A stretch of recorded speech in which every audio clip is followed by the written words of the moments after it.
Selamat pagi, Pak. Oke, baik. Selamat pagi untuk kita semua adik-adik. Selamat pagi, Pak. Bagaimana kabar kalian hari ini? Baik, Pak. Oke, baik. Nah, sebelum kita mulai kegiatan pembelajaran kita pada pagi hari ini, saya minta satu orang dari kalian yang memimpin kita dalam berdoa. Oke, Pak Sekali, silakan pimpin. Bapak Guru dan teman-teman, kalian kita harus berdoa dalam nama Bapa. Bapa kami Yang ada di surga, dimuliakan nama Tuhan, adalah kami, berkasih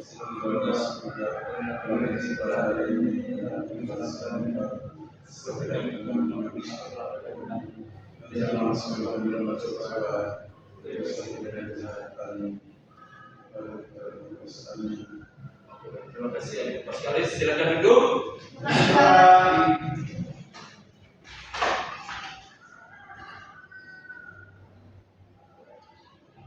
Oke, baik.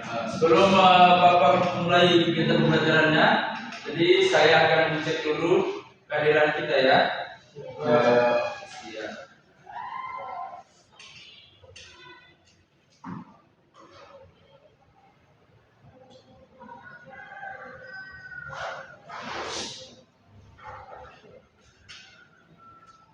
Pascal Zaman, hadir, Pak.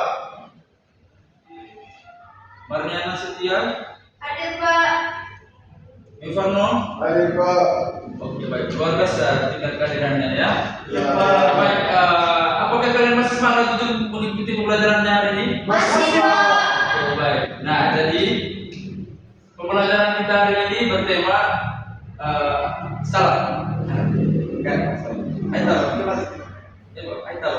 Oke, baik. Jadi tujuan pembelajaran kita hari ini adalah langkah awal kita untuk memahami struktur wilayah NKRI atau Negara Kesatuan Republik Indonesia dan mengenal teman-teman dari berbagai latar belakang suku bangsa di sekolah. Jadi yang pertama itu adik-adik mengenal wilayah kecamatan. Di sini ada yang tahu apa itu kecamatan? Sudah, Pak. Tidak, Pak. Nah, jadi yang pertama itu adik-adik mengenal wilayah kecamatan. Jadi di sini kita akan mengenal dan menyebutkan kecamatan sebagai bagian administratif penting dari wilayah Negara Kesatuan Republik Indonesia atau singkatannya NKRI. Nah, jadi yang kedua itu keberagaman suku bangsa. Jadi kita akan mengidentifikasi, menjelaskan, serta belajar menghargai keberagaman suku bangsa yang ada di lingkungan sekolah kita.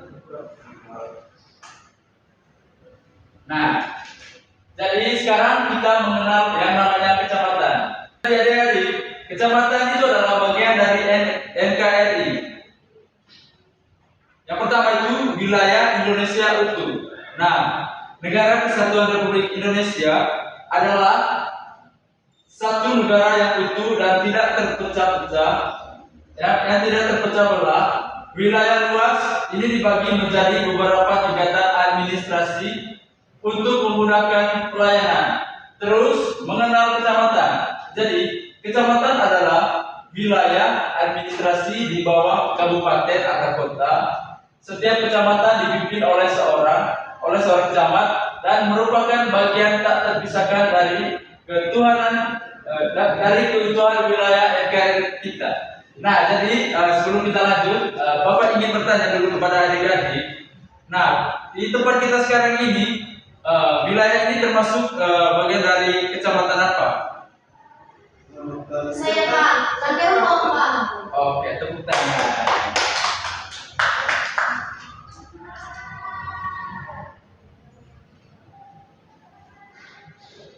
Nah, jadi di sini ada bagian tingkatan wilayah kita di negara kita Republik Indonesia.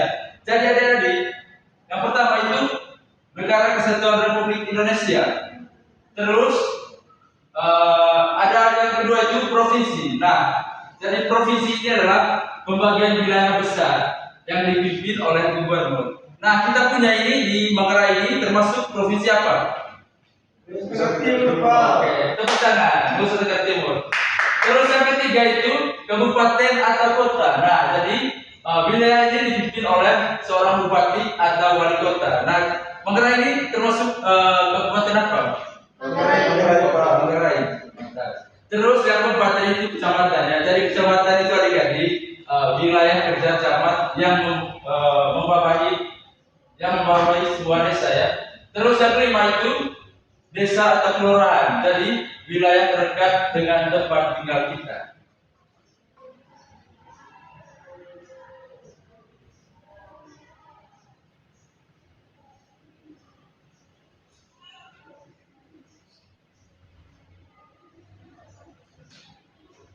Jadi yang kedua itu adik-adik, bagian keduanya keberagaman suku. Jadi di sini kita akan menemukan keindahan, kekayaan budaya dan persatuan bangsa melalui teman-teman terdekat di lingkungan sekolah kita. Jadi keberagaman Indonesia.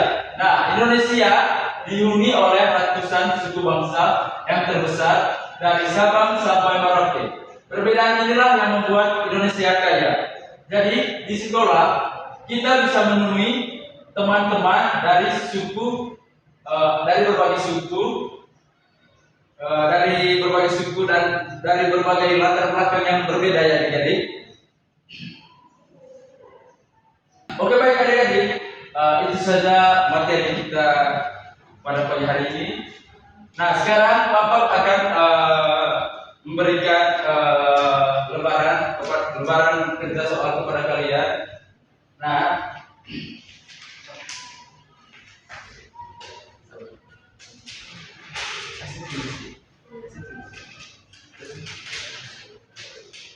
oke baik, jadi pertanyaannya adik-adik seperti yang di dalam.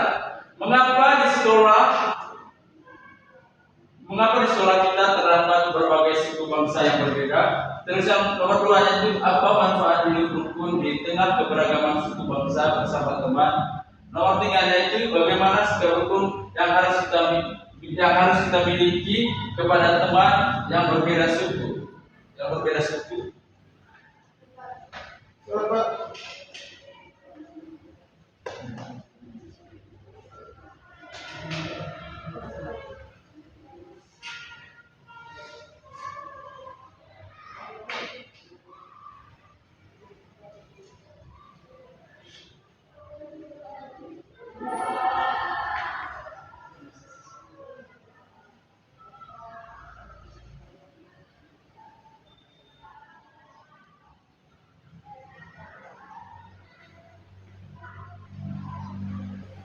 Atau masih ada yang belum mengerti dengan pertanyaannya? Sudah mengerti, Pak. Jadi pertanyaan nomor 1 ini adik-adik, mengapa beragam ya? Mengapa di sekolah kita terdapat berbagai suku bangsa yang berbeda? Nah, kalian harus cari tahu sudah, mengapa di sekolah kita ini terdapat berbagai suku bangsa yang berbeda. Kalian harus jelaskan ya. Iya, Pak. Terus nomor 2, apa manfaat hidup rukun di tengah keberagaman suku bangsa bersama-sama? Dan yang terakhir itu, bagaimana sikap rukun yang harus kita miliki kepada teman yang berbeda suku?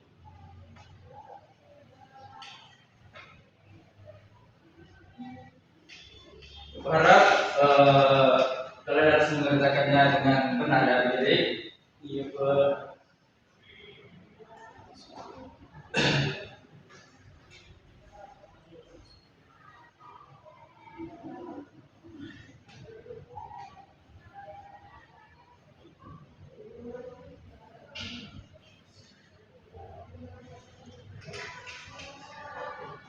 kalau sudah selesai sebentar, untuk pertanyaan nomor 1-nya, saya kasih kepada adik Galis, maju ke depan untuk presentasi.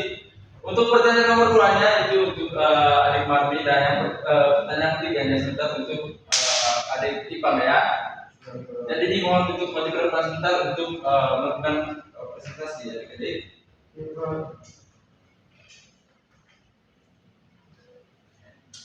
Apakah ada kesulitan adik-adik?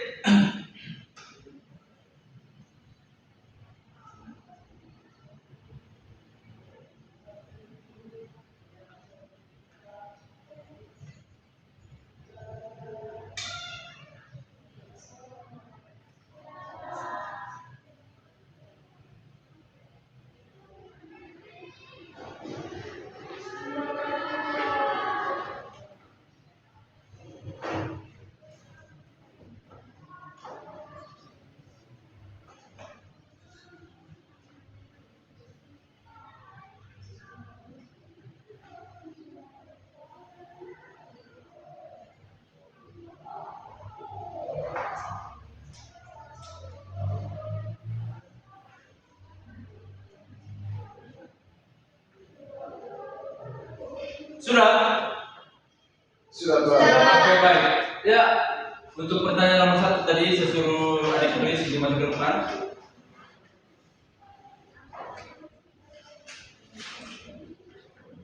Gimana? Di sini sudah gitu. Selamat pagi Pak, selamat pagi teman-teman. Ya. Di sini saya akan menjelaskan pertanyaan mengapa di sekolah kita terdapat berbagai macam suku bangsa yang berbeda. Jawabannya, karena Indonesia itu negara kepulauan yang luas banget. Orang dari Flores, Sumba, Jawa, Papua, dan lain-lain. Merantau buat sekolah atau kerja di, contohnya di Ruteng. Sekolah dari tempat dan ketemunya di tempat kebijakan sekolah favorit bikin kita menjadi seperti ruang. Contohnya saya dari Cibal, Jepang dari Manggarai Timur, dari Sumardi dari Manggarai Barat. Kami ketemu di sini di sekolah di Ruteng. Terus wajar kalau Indonesia itu memiliki berbagai kepulauan yang ada di Indonesia. Sekian Pak. Oke, baik. Mari kita tepuk tangan untuk Mas Karsama. Terus yang berikutnya sudah.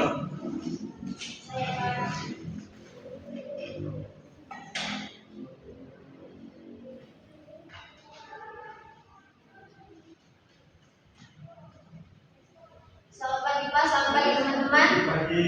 Di sini saya akan menjawab soal dari nomor 2 tadi, yaitu apa saja manfaat jika kita hidup rukun di tengah keberagaman suku bangsa. Nah, di sini manfaat hidup rukun di tengah keberagaman suku bangsa yaitu ada beberapa manfaat utama. Yang pertama yaitu kita dapat belajar jadi lebih semangat dengan teman-teman dari berbagai macam daerah. Yang kedua yaitu kita dapat menambah wawasan. Dan yang ketiga kita dapat menjadi satu kesatuan yang kuat. Dan yang terakhir yaitu dapat membuat kita tetap semangat untuk bersekolah karena kita mendapatkan teman dari berbagai macam suku. Oke, baik. Mari kita tepuk tangan untuk buat adik mama. Ya, terakhir Ipang.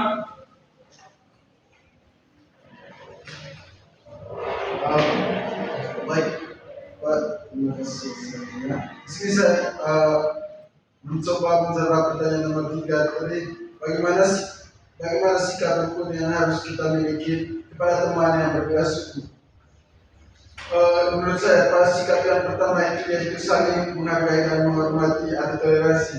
Kita bisa menghormati asal kita harus menghormati asal usul, adat istiadat, tradisi dan bahasa daerah yang digunakan oleh teman kita. Sikap toleransi ini penting agar semua orang merasa diterima di lingkungan tersebut. Yang kedua itu tidak membeda-bedakan teman. Kita tidak boleh memilih teman ataupun menjauhi seorang hanya karena mereka berasal dari suku yang berbeda, atau melakukan mengenali suku teman bertujuan untuk saling mengenal dengan baik, bukan untuk memisahkan diri. Yang ketiga, saling membantu dan bergotong royong. Ketika ada teman yang membutuhkan bantuan atau sedang melakukan kerja kelompok, kita harus saling membantu tanpa memandang latar belakang suku mereka. Yang terakhir, menghindari sikap menggundulkan suku sendiri. Kita tidak boleh menganggap suku sendiri lebih baik atau mengejek tradisi, dialek dan kebudayaan suku lain, Pak. Oke, baik. Mari kita tepuk tangan untuk adik Ipang. Oke, baik adik-adik, Bapak dapat menyimpulkan bahwa Bhinneka Tunggal Ika tidak hanya cuma sebagai semboyan, tetapi di sekolah kita ini buktinya ya, biar kita berbeda suku, beda budaya, maksudnya berbeda ras atau berbagai perbedaan lainnya, tetapi kita tetap satu tujuan, yaitu menjadi generasi yang cerdas dan berkarakter untuk kedepannya.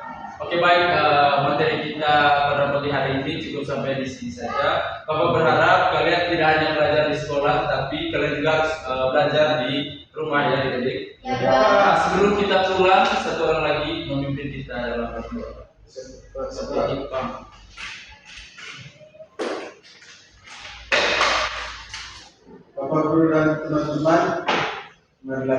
senantiasa berdoa dalam berdoa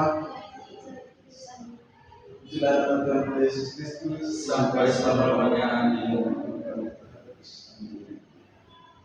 Oke baik, selamat pagi bersama adik-adik. Ya, Pak.